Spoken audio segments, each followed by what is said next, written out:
नमस्कार दोस्तों, स्वागत है आपका अपने YouTube चैनल IT इंडेक्स में।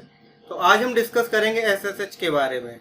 आपने नाम पहले भी सुना होगा, रिमोट एक्सेस लोग करते हैं किसी सर्वर को। तो रिमोट एक्सेस किस तरीके से करते हैं हम, और रिमोट एक्सेस में एक हमारी प्रोटोकॉल यूज़ होती है SSH, तो उसका यूज़ किस तरीके से करते हैं और ये ही क्यों यूज़ की जाती है ज़्यादा। तो इन सब चीज़ों के बारे में वीडियो हम आगे डिस्कस करेंगे। अगर आप चैनल पे नए हैं, अभी तक सब्सक्राइब नहीं किया तो सब्सक्राइब कर दें, वीडियो को लाइक करें और ज़्यादा से ज़्यादा लोगों को शेयर करें। आ जाते हैं हम अपने टॉपिक पे।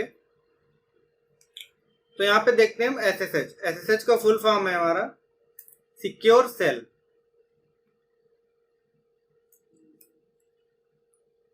सिक्योर सेल, इसको सिक्योर सेल किस लिए बोलते हैं? इसके में क्या होता है, जैसे सपोज आपका मान लीजिए ये एक सर्वर है, ठीक है, इसको मल्टीपल क्लाइंट्स एक्सेस करते हैं। तो इसमें जो कनेक्टिविटी होती है, तो इसमें आपके पास ऑप्शन होता है डेटा को इनक्रिप्ट करने का। मतलब इसमें जो डेटा ट्रांसफर होता है हमारा, वो इनक्रिप्टेड रहता है, ठीक है। तो इस वजह से इसको सिक्योर सेल बोला जाता है। अब इसमें देखिए कुछ टॉपिक्स हम और आगे पढ़ेंगे। इसमें मेन देखिए SSH सिक्योरिटी को लेके यूज किया जाता है। तो सिक्योरिटी कुछ और टर्म पढ़ेंगे हम SSH से हटके, कि SSH के अंदर ही हम रूट लॉगिन किस लिए डिसेबल करते हैं, ठीक है। और एक्स्ट्रा सिक्योरिटी पास फ्रेज क्या होता है इसमें। एक नॉर्मल आप लोग जानते हैं पासवर्ड होता है, तो इसका यूज इसलिए करते हैं। देखिए एक तो आपका पासवर्ड होता है, ठीक है। इस पे सपोज कोई मान लीजिए एक तो रूट यूजर होगा, उसके बाद यूजर 1 है एंड यूजर 2 है। तो आप सपोज यूजर 2 को एक्सेस करते हैं, तो इसका कोई पासवर्ड होगा यहाँ पे। तो जब ये क्लाइंट इसको एक्सेस करेगा, सपोज मान लीजिए ये क्लाइंट इसको एक्सेस करने की कोशिश कर रहा है, तो क्या करेगा, यूजर 2 का पासवर्ड वहां पे एंटर करेगा। बट हम क्या चाहते हैं कि सिर्फ पासवर्ड नहीं, उसमें की बेस्ड ऑथेंटिकेशन हम लगा दें। मतलब क्या है कि नॉर्मल पासवर्ड नहीं, एक की फिर आपको यहाँ पे मिलेगी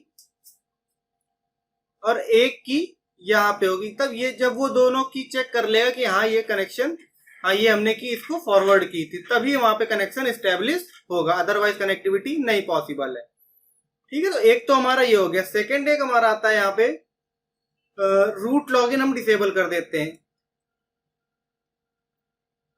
एक ये हम जनरल ओवरव्यू दे रहा हूं मैं आपको पहले, इसके बाद डिटेल में पढ़ेंगे सारी चीजें हम, ठीक है। रूट लॉगिन हम किस वजह से डिसेबल करते हैं? सपोज दैट कोई गलत मतलब कोई हैकर अगर इस सर्वर को हैक करना चाहता है, ठीक है, तो पहली तो एक रिक्वायरमेंट होगी उसकी आईपी कि उस पर्टिकुलर सर्वर की आईपी क्या है। सेकेंड रिक्वायरमेंट होगी उसकी यूजर, क्यों किस यूजर पे के थ्रू लॉगिन करेगा उस पे, ठीक है। तो जब एक यूजर की बात करते हैं, तो एक यूजर की दो चीजें होती हैं, एक तो यूजर नेम होगा और एक उसका पासवर्ड, ठीक। तो अगर आप रूट लॉगिन इनेबल्ड रखते हैं, तो ये सबको पता है कि लाइनेक्स ऑपरेटिंग सिस्टम में रूट यूजर तो होता ही है। तो इन केस अगर आप रूट लॉगिन डिसेबल नहीं करते हैं, तो हैकर को एक चीज तो ऑलरेडी मिल गई, नेम तो ऑलरेडी पता चल गया उसको, ठीक है। अब क्या बचा, सिर्फ उसको पासवर्ड आगे क्रैक करना रहेगा। एक और इसमें नेक्स्ट स्टेप क्या ले सकते हैं हम लोग सिक्योरिटी को लेके इसकी,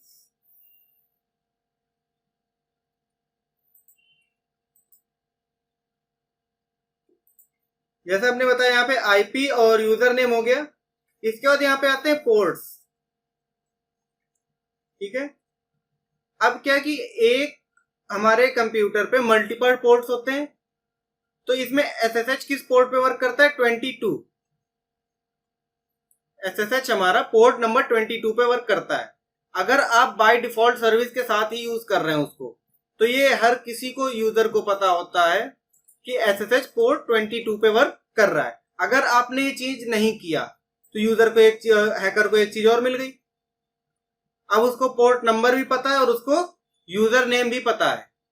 अब उसको सिर्फ क्या क्रैक करना है? पासवर्ड। तो हम क्या कर देंगे, इन सब चीजों को और सिक्योर करेंगे जितना कर सकते हैं। तो इसमें क्या चीज कर सकते हैं सिक्योर करने के लिए? पहले तो उसको रूट यूजर को लॉगिन डिसेबल कर देंगे, एक नया कोई यूजर बनाएंगे। सेकंड, आपका जो बाय डिफॉल्ट पोर्ट नंबर 22, इसको हम चेंज कर देंगे, ठीक है। तो आईपी एक हो गया। तो आईपी आप चेंज करने के लिए प्रॉक्सी सर्वर वगैरह यूज कर सकते हैं, हम आगे वीडियो में डिस्कस करेंगे। अभी सिर्फ एसएसएच के थ्रू हम क्या चीजें चेंज कर सकते हैं। अब सपोज मान लीजिए सेम नेटवर्क पे ये आपके एक बड़ी ऑर्गेनाइजेशन में वर्क कर रहे हैं, वहां पे 100 लोग ऑलरेडी वर्क कर रहे हैं। तो अब एक सेम नेटवर्क में पूरा चल रहा होगा सिस्टम वहां पे, तो अब वहां पे तो आप आईपी हाइड नहीं कर सकते। तो उसमें क्या है कि उन 100 सिस्टम मतलब 100 आईपी होंगे वहां पे। उस 100 आईपी में एक पर्टिकुलर सिस्टम को हाईलाइट करेगा पहले तो वो, तो बस वो एक आईपी तक ही पहुंच पाएगा। आईपी के बाद ना वो यूजर नंबर उसको पता है, सॉरी यूजर नेम, ना ही उसको पोर्ट नंबर पता है। तो ये सारी चीजें हम यहाँ पे देखेंगे। एक चीज और इसमें होती है कि देखिए हमने बताया कि की बेस यहाँ पे ऑथेंटिकेशन होता है। की बेस मतलब की एक्सचेंज होती है, और की बेस ऑथेंटिकेशन के साथ साथ ये हमारा की हो गई। की पे भी एक चीज और ऐड हो जाती, पास फ्रेज। अब पास फ्रेज क्या होता है? पास फ्रेज हमारा होता है कि की एक्सचेंज हो गई, अब उसके बाद की के ऊपर पास फ्रेज मांगेगा।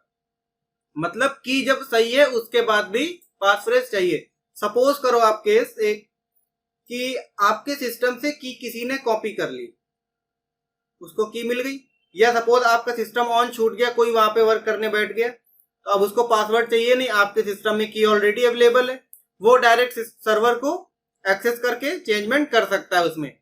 उस चीज को और ज्यादा सिक्योर कैसे कर सकते हैं? पास फ्रेज उसमें लगा दें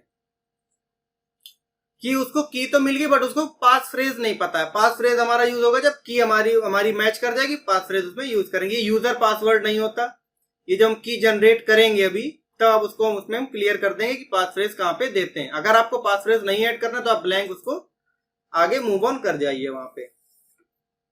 तो ठीक है, यहाँ पे हमने कुछ टॉपिक्स देख लिए, अब इन चीजों के बारे में डिटेल में देखते हैं।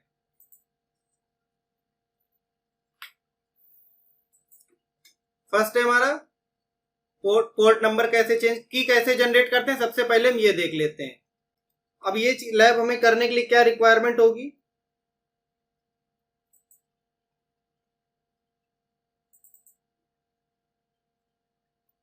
एक हमारा पीसी होगा जो कि एज ए क्लाइंट वर्क करेगा, एक हम सर्वर यूज करेंगे।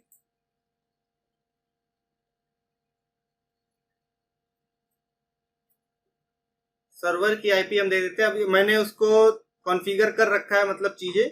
तो सर्वर जो हमारा सर्वर 2 के नेम से होगा, मैं लिख देता हूं कि रिलेट कर पाएंगे आप इजीली। यहाँ पे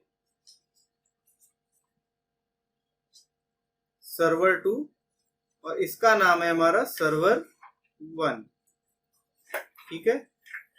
इसकी आईपी हमारी है 192.168.1.122.133। इसकी आईपी क्या है? 192.168.122. चेक कर लेते हैं आईपी एक बार। सर्वर 1 पे आईपी चेक कर लेते हैं क्या है।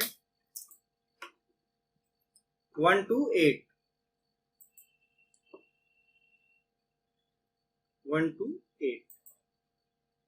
ठीक है।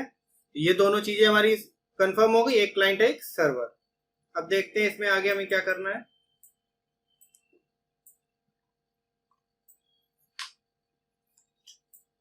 अब आप क्या करेंगे, यहाँ पे सबसे पहले एक बार हम नॉर्मल एक्सेस करेंगे एसएसएच के थ्रू।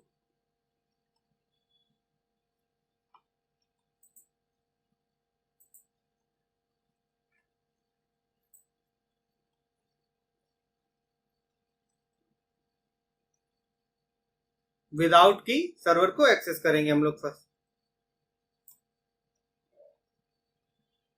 सेकेंड क्या है? की जनरेट करेंगे हम लोग।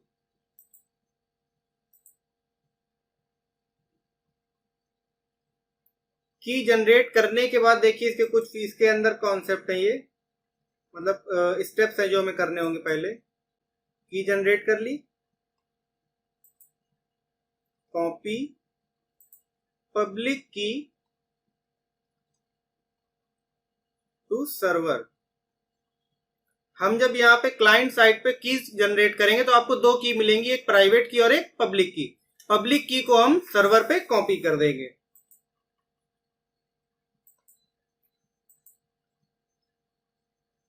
इसके बाद क्या करेंगे, एक्सेस सर्वर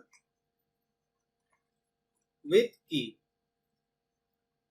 ठीक है, ये चीजें पहले हम करके देख लेते हैं। इसका जो कॉन्फ़िगरेशन में हमने चेंज बताया कि रूट लॉगिन किस तरीके से डिसेबल करेंगे, एंड उसके अलावा हमने क्या बताया, पोर्ट नंबर किस तरीके से चेंज करेंगे, ये सारी चीजें आगे देखेंगे। पहले हम ये नॉर्मल चीजें क्या कर लें, एसएसएच के थ्रू एक्सेस कर लेते हैं, फिर एसएसएच के थ्रू की बेस हम एक्सेस करेंगे इसको। सबसे पहले हम क्लाइंट साइड पे आ जाते हैं। तो हम एसएसएच के थ्रू अपने सर्वर को एक्सेस करने का ट्राई करेंगे विदाउट की। तो सपोज हम यहाँ पे क्या रूट यूजर को लॉग इन करते हैं पहले एसएसएच के थ्रू। तो कमांड यूज करेंगे SSH root user, IP address क्या है सर्वर की, आईपी एड्रेस दे दिया, एंटर। रूट का पासवर्ड मांग रहा है यहाँ पे, हमारे सर्वर पे जो रूट यूजर है उसका पासवर्ड।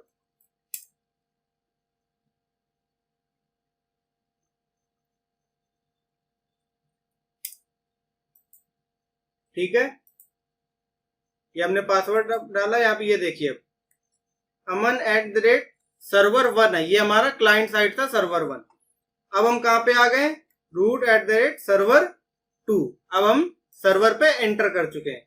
अब देखिए यहाँ पे मैं आईपी चेक करूंगा, अगर इसकी आईपी ए, ये देखिए सर्वर की आईपी दिखा रहा है, मतलब हम सर्वर पे एंटर कर चुके हैं।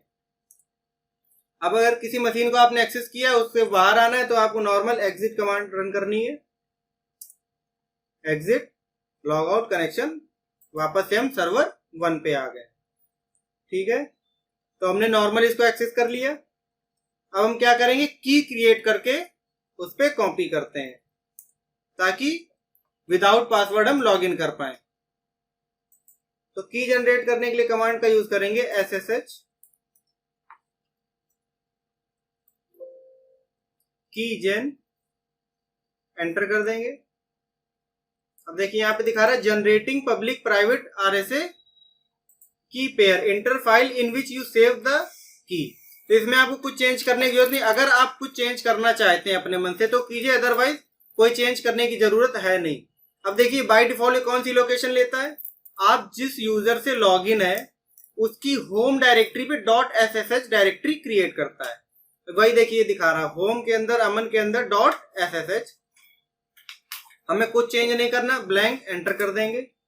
अब ये देखिए हमने जो आपको पास फ्रेज का कॉन्सेप्ट बताया था, अब अगर आपको पास फ्रेज देना है तो आप यहां पे यूज कर लीजिए उसका,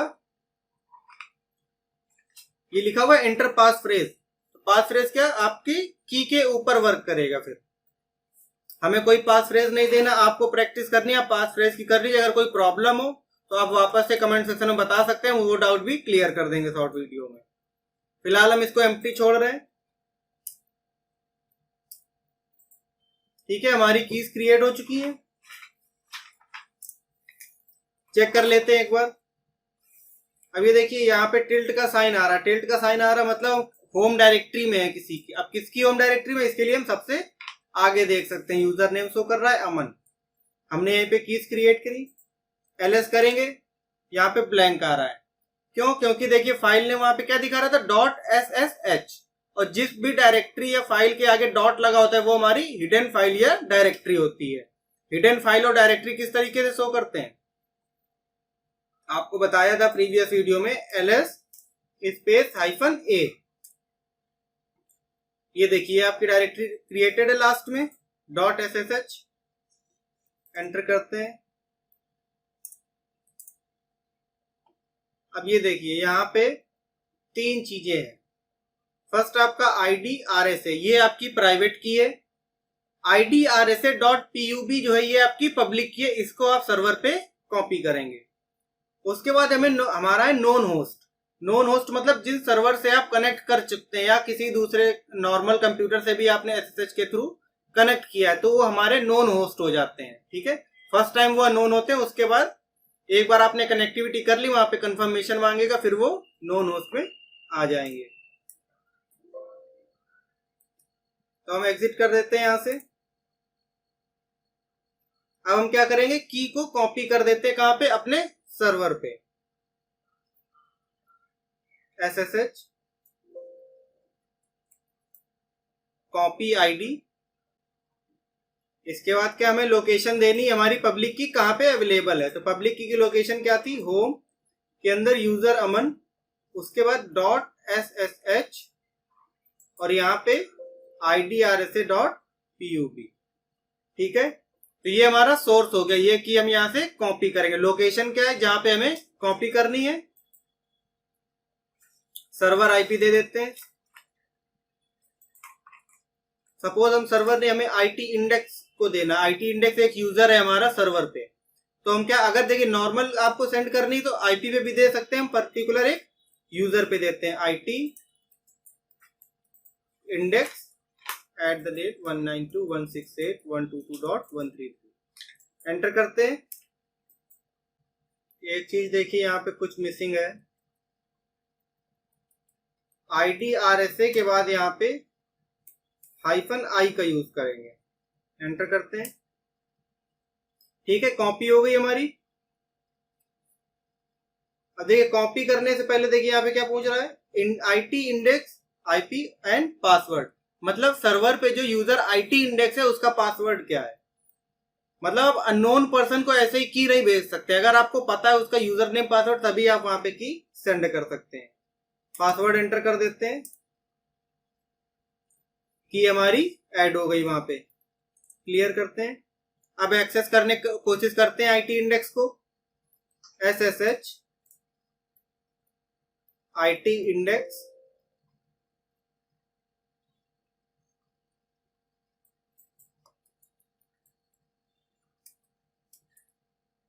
अब देखिए यहाँ पे हमसे इसने पासवर्ड नहीं मांगा, विदाउट पासवर्ड यहाँ पे हम एंटर कर चुके हैं सर्वर 2 पे।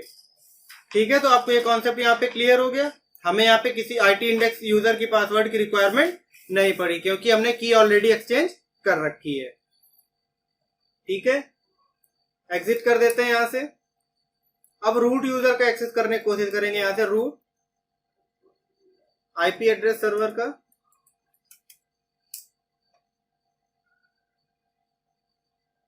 सॉरी कमांड गलत हो गई, SSH रूट 168.122.133। ठीक है, रूट का पासवर्ड आपसे पूछ रहा।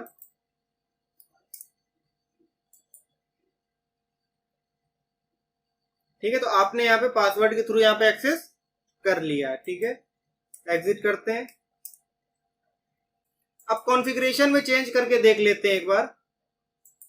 तो देखिए हम सर्वर 2 पे, अब देखिए जब कोई चेंज करते हैं, सपोज हमें यहाँ पे रूट यूजर की लॉगिन डिसेबल करेंगे, तो रूट यूजर के लॉगिन डिसेबल करने से पहले आप ये याद रखिएगा कि देखिए कुछ चीजें ऐसी कि जो प्रिविलेज यूजर ही वर्क कर सकते हैं, बट अगर यहाँ पे सेटिंग से आप रूट यूजर को डिसेबल कर देंगे एक्सेस करने में, तो आप कुछ चीजें ऐसी जो रिमोट पे वर्क नहीं कर पाएंगे। इसके लिए बेटर ये रहेगा, आप एक कोई सपोज हमारा आईटी इंडेक्स यूजर है, तो इसको हम सूडर्स लिस्ट में ऐड कर दें, मतलब सुपर पावर दे देंगे इसको, तो ये सूडो कमांड के साथ वर्क करने लगेगा। तो उसके लिए हमने आपको बताया था, इसको हम व्हील ग्रुप में ऐड कर देते हैं। तो व्हील किसी ग्रुप में ऐड करने के लिए क्या करते हैं, gpasswd -a यूजर नेम है आईटी, सॉरी पहले रूट यूजर के थ्रू आ जाए, su रूट। अब चेंज करते हैं, gpasswd -a user name IT index, group name wheel. ठीक है, हमारा यूजर व्हील ग्रुप में ऐड हो चुका है। तो अब हम कोई भी कमांड जो रूट यूजर वर्क करता था वो हम आईटी इंडेक्स यूजर के साथ भी वर्क कर सकती है वो कमांड, बस आगे हमें सूडो लगाना होगा कमांड के।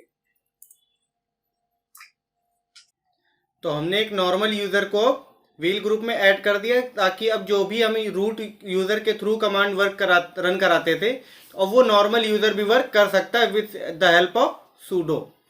ठीक है, तो अब नेक्स्ट हम क्या करेंगे इसमें, नेक्स्ट अब हमें क्या करना है, इसमें पोर्ट नंबर चेंज करना है। बाय डिफॉल्ट पोर्ट नंबर क्या होता है SSH का, 22। अब हम इसमें क्या 22 से हट के कोई दूसरा पोर्ट इसको असाइन कर देंगे SSH को। एंड नेक्स्ट थिंग क्या करनी है, हमें रूट लॉगिन डिसेबल करनी, ताकि रूट यूजर नेम से कोई लॉगिन ना कर पाए। तो अब देखिए उसके लिए क्या करेंगे, कॉन्फ़िगरेशन फाइल में कुछ चेंजमेंट करेंगे। तो कॉन्फ़िगरेशन में चेंजमेंट के लिए सपोज देखिए हम क्या सर्वर 2 पे हैं, ठीक है।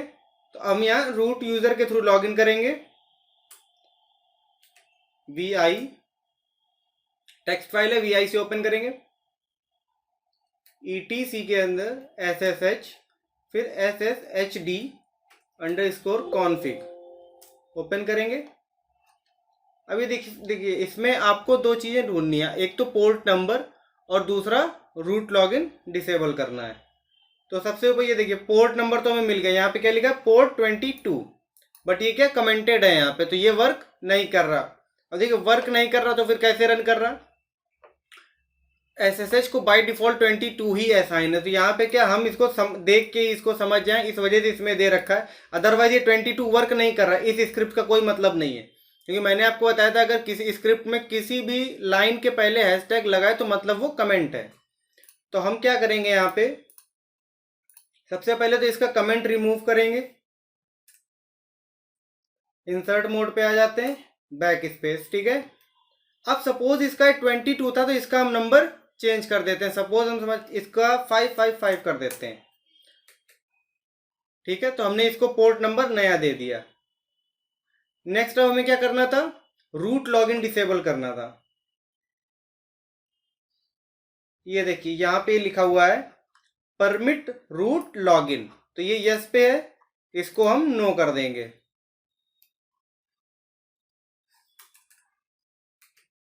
ठीक है। तो हमने दोनों चेंज कर लिए। अब इसको सेव कर देते हैं स्क्रिप्ट को। अब हमने SSH सर्विस में चेंज किए तो हम सर्विस को रिस्टार्ट करेंगे,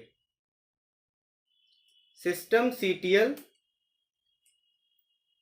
रिस्टार्ट SSHD। SSH की सर्विस का नेम क्या होता है, SSHD, ठीक है। तो जब इंस्टॉल भी करेंगे तो अब yum इंस्टॉल SSHD करेंगे आप। तो रिस्टार्ट करते हैं। अब देखिए इसमें क्या दिखा रहा है, फेल बिकॉज ऑफ कंट्रोल, मतलब कोई एरर है बैकएंड में। अब देखिए एरर क्या हो सकती है, आपने इसमें कुछ चेंजमेंट किए हैं आपने, तो बाय डिफॉल्ट सेटिंग से कुछ चेंज करते हैं। अब देखिए दो चीज, एक तो या तो इसमें फायरवॉल प्रॉब्लम कर रहा है हमें, या तो इसमें SE लाइनेक्स प्रॉब्लम क्रिएट कर रहा है। अब SE लाइनेक्स में क्या होता है, उसमें 3 मोड होते हैं। SE लाइनेक्स अगर आपको नहीं था तो आगे बता देंगे। तो SE लाइनेक्स फायरवॉल की तरह ही होता है, बट देखिए मेजर डिफरेंस क्या है, फायरवॉल हमारा देखिए नोटपैड में दिखा देते हैं आपको।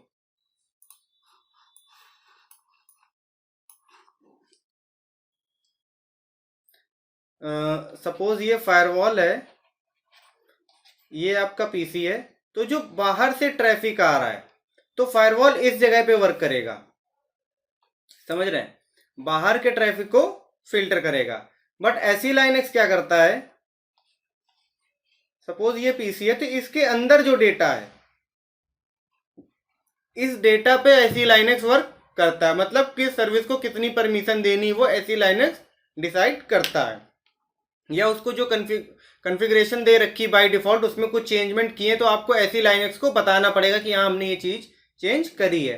फायरवॉल में भी होता है, फायरवॉल में बाय डिफॉल्ट 22 पे ले रहा है, एक्सेस दे रहा है SSH को। अगर आपने पोर्ट नंबर चेंज किया हुआ है तो आपको फायरवॉल पे भी वो ऐड करना पड़ेगा, ठीक है।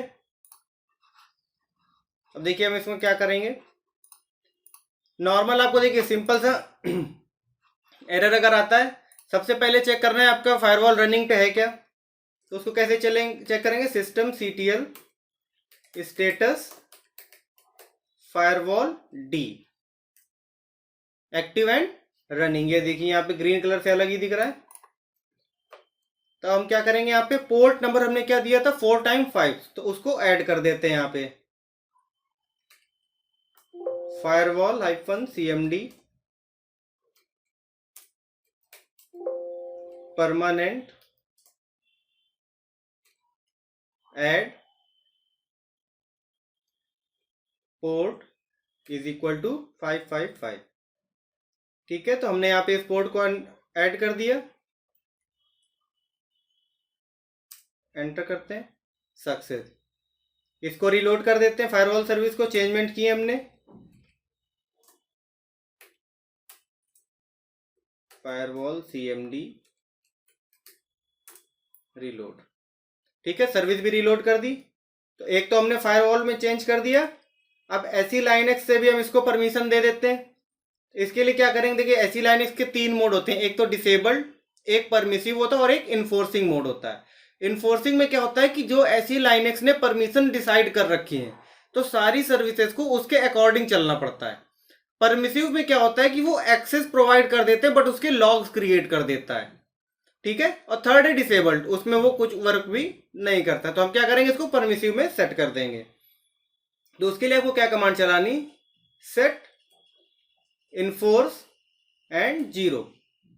अगर आपको देखिए ये क्या सेट इन्फोर्स 0 क्या टेम्परेरी हमने इसको परमिसिव मोड दे रहे हैं। जैसे ही सिस्टम रीस्टार्ट होगा, सपोज ऑफ करके जैसे ही ऑन करेंगे तो वापस से वो उस पे इन्फोर्सिंग मोड पे आ जाएगा। एंटर करते हैं, चेंज हो गया। अब मोड चेंज किस मोड पे चला गया देखना है तो गेट इन्फोर्स, परमिसिव मोड पे आ गए। अब देखिए SSHD की सर्विस को दोबारा चेक कर लेते हैं, सिस्टम CTL रीस्टार्ट करके देखते हैं होता है कि नहीं, रीस्टार्ट SSHD। अब देखिए यहाँ पे कोई एरर नहीं आया। स्टेटस भी चेक कर ले इसका, एक बार और कंफर्म हो जाएगा, ठीक है। अब एक्टिव एंड रनिंग पे आ गया हमारा। तो हमने क्या किया, रूट लॉगिन भी डिसेबल कर दिया प्लस पोर्ट नंबर भी चेंज कर दिया है। अब इसको हम वेरीफाई कर लेते हैं। सर्वर 1 पे चलते हैं हम लोग। अब ये देखिए यहाँ पे मैं अभी सर्वर 2 पे वर्क कर रहा था जो ऐसे सर्वर वर्क है। अब क्लाइंट के साथ सर्वर 1 को बनाया था हमने। अब हम आ गए यहाँ पे क्लाइंट 1 पे। तो अब नॉर्मल एक्सेस करने के लिए हम क्या कमांड चलाते थे, SSH रूट नेम सपोज हमने देते हैं यहाँ पे अमन @ IP एड्रेस दे देते हैं। तो अब देखिए हमने यहाँ पे पोर्ट नंबर, यहाँ पे हम नहीं बता रहे कि हम किस पोर्ट के थ्रू एक्सेस कर रहे हैं। तो नॉर्मली वो क्या लेगा 22, हमने उसको चेंज कर रखा है। अब देखते हैं यहाँ पे एक्सेस करता है कि नहीं एरर। तो यहाँ पे क्या एरर शो करेगा, देखिए कनेक्शन रिफ्यूज्ड, ठीक है। नेक्स्ट थिंग, अब हम क्या करें, इसमें पोर्ट डिक्लेयर कर दें किस पोर्ट के थ्रू एक्सेस करना है। SSH, जब आप पोर्ट यहाँ पे बताएंगे तो -P का यूज करेंगे पहले, पोर्ट -P, फिर किस पोर्ट के थ्रू एक्सेस करना है आपको, पोर्ट नंबर दिया। अब नॉर्मल से यूजर नेम दे देंगे, यहाँ पे अमन एंड IP एड्रेस।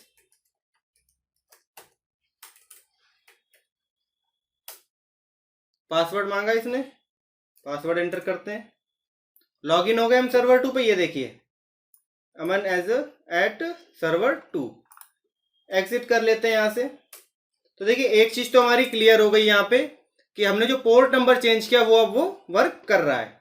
अब देखिए हमने रूट लॉगिन डिसेबल किस लिए करने को बताया था, ताकि किसी को भी ये मतलब एक हम सिक्योरिटी एक स्टेप और अप कर देते हैं इससे। अब देखिए रूट के थ्रू लॉगिन करने की कोशिश करते हैं। नॉर्मल SSH-P क्योंकि हमने पोर्ट चेंज किया हुआ है। अब यहाँ पे यूजर नेम क्या कह देंगे, रूट।